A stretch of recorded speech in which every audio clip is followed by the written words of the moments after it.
Bien, ¿qué tal? Hola, ¿cómo están? Este video es para presentarles la estrategia del argumento pragmático. Eh, bien,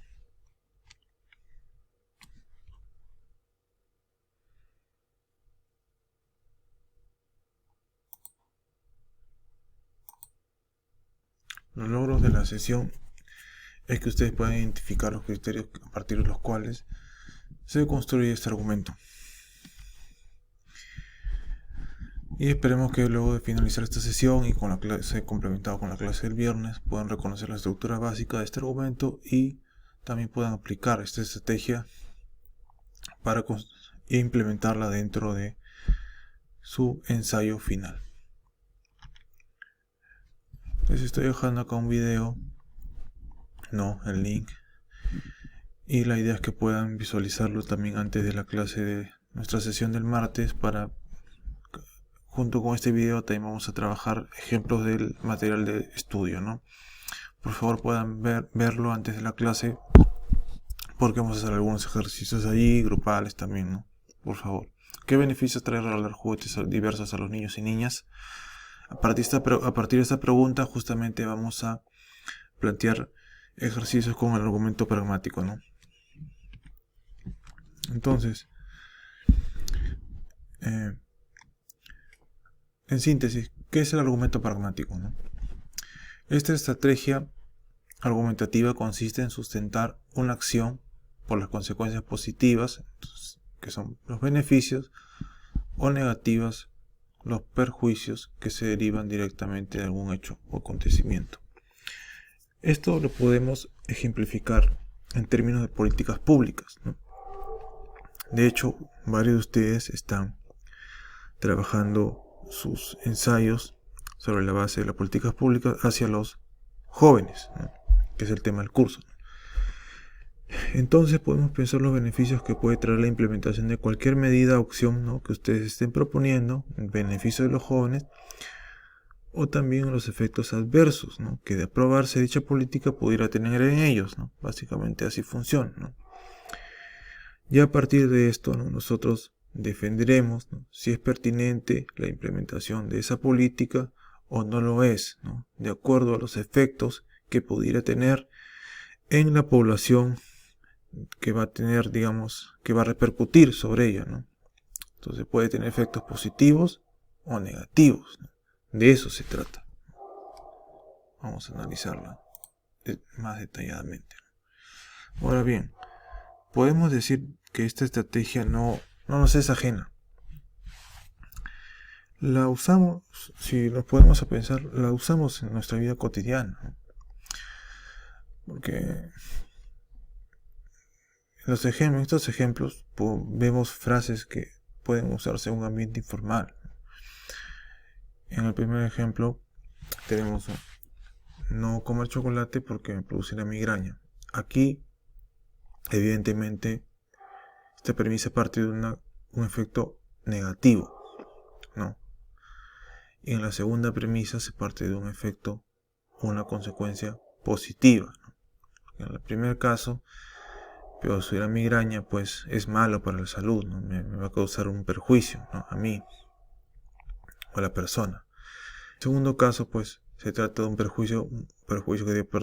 una consecuencia positiva, o algo deseable para la persona, porque va, a potenciar su computadora, le va a hacer que la experiencia del juego va a ser mejor, va a optimizar su computadora, Entonces, estas relaciones se basan pues en causa-efecto en diversos ámbitos, diversos hechos, Todos los casos se está apelando pues a consecuencias de algún tipo, En el primero es negativo y en el segundo hay una consecuencia positiva, Ahora bien, como ya mencionaba, en el caso de esta estrategia hay que pensar pues en los efectos positivos, y negativos. En ese sentido, necesitamos evaluar si nuestra postura y nuestro tema involucran consecuencias derivadas de alguna decisión, Lo relevante aquí es que en una argumentación formal, como la que vamos a trabajar en el curso, esta estrategia sí resulta útil, sobre todo para justificar propuestas concretas cuyos argumentos se centran en las consecuencias de su aplicación, ¿no? Aquí vemos algunos ejemplos de temas y posturas en las que existe una vinculación directa con sus consecuencias, ¿no? Por favor, aquí les pido que paren un momento el video y revisen en qué consisten cada una de estas propuestas, y a partir de eso podremos trabajar los ejemplos siguientes.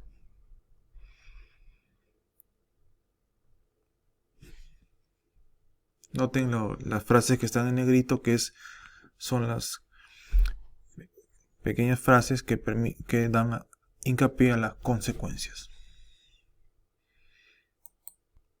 Bien, entonces, cuando utilizamos el argumento pragmático, debemos siempre expresar primero la consecuencia general. Entonces, los respaldos tendrían que ser las consecuencias particulares implicadas en esta consecuencia general, ¿no? Ahora bien, recordando, ¿no? Recapitulando, yo les había dicho pues que un argumento está constituido por una razón y sus respaldos. Eso no se deben olvidar, pues, ¿no? El argumento es razón más respaldos.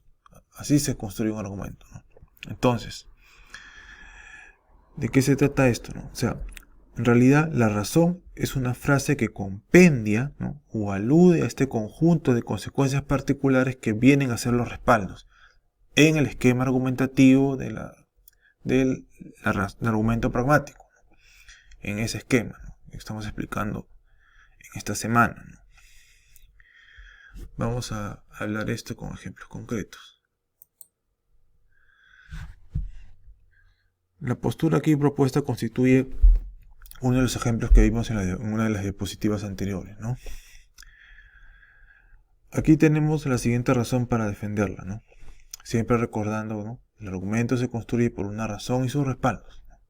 A ver, tenemos la postura siguiente. Los gobiernos regionales deberían implementar normas de control interno en la elaboración de obras públicas, porque esto ayudaría a combatir la corrupción. Entonces, ¿cómo construyo mi argumento, no? Ya, mi razón para esto es, ¿no? Estas normas ayudarán a evitar la corrupción en el proceso de licitación de construcción de obras de los gobiernos regionales. Ya, esa es una consecuencia positiva, ¿no? Yo me di cuenta que es una consecuencia positiva, pero es una consecuencia general. Ahora yo tengo que desagregarla, ¿no? Desgranarla, ¿no?